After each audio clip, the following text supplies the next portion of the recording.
నూతనమైన కృపా నవనూతనమైన కృపా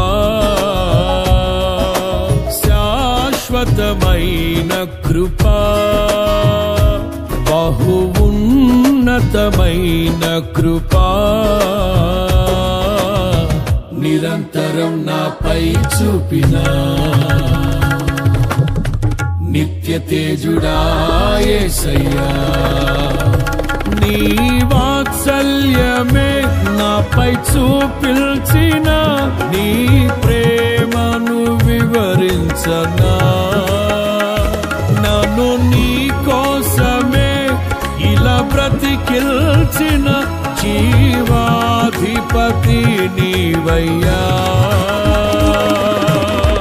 ఇదే కదా నీలో పరవశం।